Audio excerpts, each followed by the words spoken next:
اعوذ باللہ من الشیطان الرجیم، بسم اللہ الرحمن الرحیم۔ امید کرتا ہوں کہ سب دوست خیریت سے ہوں گے۔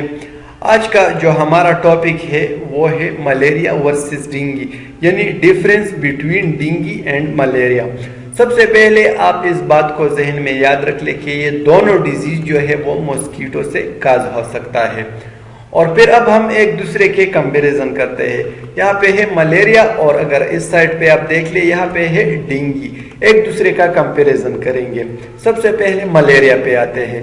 ملیریا جو کاز کرتے ہیں اس ماسکیٹو کا نام ہے انوفیلز یا انوفیلیز، فیمیل ماسکیٹو ہے، اس کا نام ہے انوفیلز یا انوفیلیز۔ اگر آپ ڈینگی پہ آ جائیں تو ڈینگی میں فیمیل ایڈیز ایجپٹی یا فیمیل ایڈیز ماسکیٹو ہے، یہ ڈینگی کو کاز کر سکتا ہے۔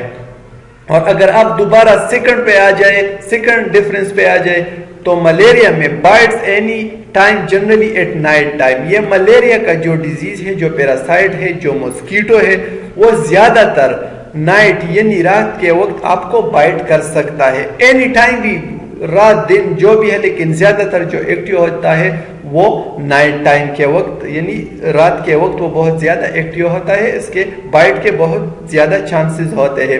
لیکن اگر آپ ڈینگی پہ آ جائیں تو ڈینگی میں ایکٹیو آن لائٹ ٹائم، یعنی زیادہ تر یہ جو ڈینگی کا جو ماسکیٹو ہے زیادہ تر آپ کو لائٹ یعنی دن کے وقت آپ کو بائٹ کر سکتا ہے، آپ کو ڈیزیز کاز کر سکتا ہے۔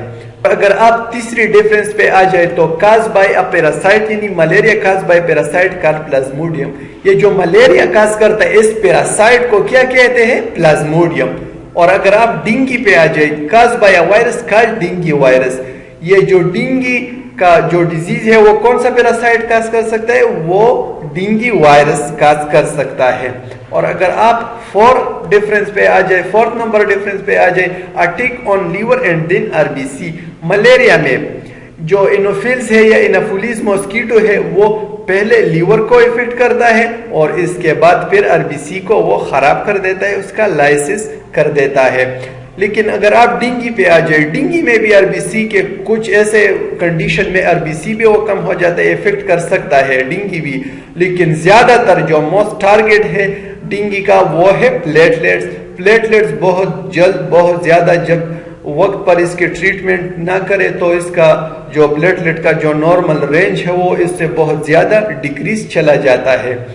اور اگر آپ لاسٹ نمبر پر آ جائے کہ malaria can affect both human and animal, malaria میں یہ خصوصیات موجود ہے کہ یہ ہیومن اور اینیمل دونوں کو افیکٹ کر سکتا ہے، ڈیزیز کر سکتا ہے۔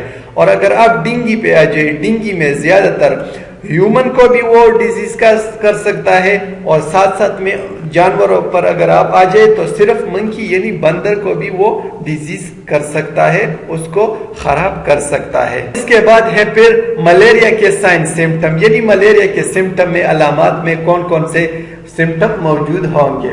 سب سے پہلے آپ کا 2-3 دن سے فیور، بہت زیادہ فیور یعنی بخار ہوگا، سر میں درد ہوگا، ہیڈ ایک، اور مسل پین ہوگا، پٹوں میں پین ہوگا، درد، اور پھر اس کے بعد ہے سیویئر چل یعنی بہت زیادہ سردی لگے گی، اور ہیوی سویٹنگ یعنی پسینہ بہت ہائی مقدار میں، بہت زیادہ مقدار میں آپ سے نکلنا شروع ہو جائے گا، ٹائٹنس، تھکاوٹ بہت زیادہ محسوس کرو گے، ناؤزیا یعنی جب وومٹنگ سے پہلے جو کنڈیشن آتے ہیں وہ آپ کو ہوگا، اور پھر اس کے بعد جو سیکنڈ لاسٹ ہے وہ ہے ڈرائی کف یعنی کھانسی ہوگی، اور لاسٹ نمبر پر جو ہمارے پاس ہے سمپٹم آف ملیریا میں وہ ہے loose motion and runny stool, stool جو آپ کا ہوگا وہ بہت زیادہ لوز موشن ہوگا اور بہت زیادہ رنی ہوگا۔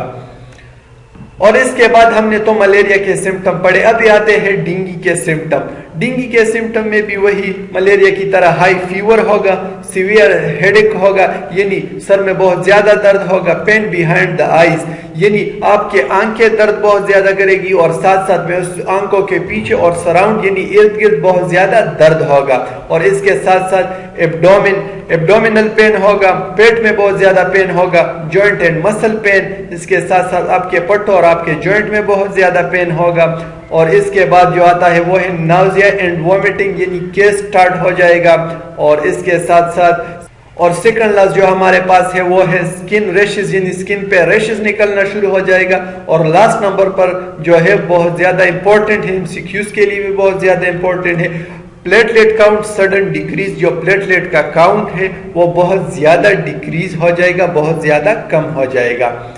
اور پھر ہم آتے ہیں ڈینگی اور ملیریا دونوں کے ڈائگنوسس پہ بھی ہم اب بات کرتے ہیں کہ ملیریا کس طرح ڈائگنوس کریں گے اور ڈینگی کو. سب سے پہلے ہم ملیریا پہ آتے ہیں. ملیریا کا جو ڈائگنوسس ہے وہ آپ اس طرح بھی کر سکتے ہیں کہ آپ پیشنٹ سے بلڈ لے اور بلڈ سے آپ سلائڈ بنا کے مائکروسکوپ میں دیکھ لے. اور آپ اس طرح بھی کر سکتے ہیں کہ ریپڈ ڈائگنوسٹک ٹیسٹ موجود ہے. اگر آپ اس پکچر میں دیکھ لیں، یہ ہمارے پاس ریپڈ سٹرپ موجود ہے. آپ اس میں یہاں پہ آپ بلڈ ڈالیں گے اور اس کے ساتھ ساتھ آپ یہاں پہ اس کا جو بفر ہے ملیریا کا وہ بفر یہاں پہ ڈالیں گے. اور اگر آپ یہاں پہ دیکھ لیں، یہاں پہ ایک لکیر یعنی ایک لائن نمودار ہو چکا ہے، یہ ہے کنٹرول لائن ہے. یعنی اگر آپ یہاں پہ نمودار ہو جائے تو اس کا مطلب ہے کہ آپ کا ٹیسٹ جو ہے آپ نے جو لگایا ہے اس کا پروسیجر طریقہ سارا کچھ صحیح ہے، ٹھیک ہے، کوئی غلطی نہیں ہے. اور اگر آپ اس پکچر میں دیکھ لیں، اگر یہ ٹی یعنی ٹیسٹ اگر یہ لائن نمودار ہو جائے، اپیئر ہو جائے، تو آپ سمجھ لیں کہ یہ ہمارے پاس پازیٹیو ہے، یہ ملیریا کا پیشنٹ ہے. اور اگر آپ ڈینگی پہ آ جائیں، سب سے پہلے آپ ڈینگی NS1 یعنی ڈینگی نان اسٹرکچر پروٹین کا جو ٹیسٹ ہے وہ آپ بھی کر سکتے ہیں. جس طرح ہم نے ملیریا کی بات کی کہ ملیریا کے لیے بھی ریپڈ ڈائگنوسٹک ٹیسٹ موجود ہے، اس طرح ڈینگی کے لیے بھی جس طرح ڈینگی NS1 ہے. اگر آپ اس پکچر میں دیکھ لیں، یہاں پہ اگر ایک لائن نمودار ہو جائے تو یہ کنٹرول ہے ہمارے پاس، اگر دوسرا نمودار ہو جائے تو اس کا مطلب ہے کہ یہ ٹیسٹ آپ کے ساتھ پازیٹیو ہے. اور اس کے ساتھ ساتھ آپ ELISA یعنی انزائم لنک امیونوسربنٹیز کے ذریعے بھی آپ اس ٹیسٹ ڈینگی کے ٹیسٹ کو لیڈ کر سکتے ہیں، رن کر سکتے ہیں. Thank you so much for your attention.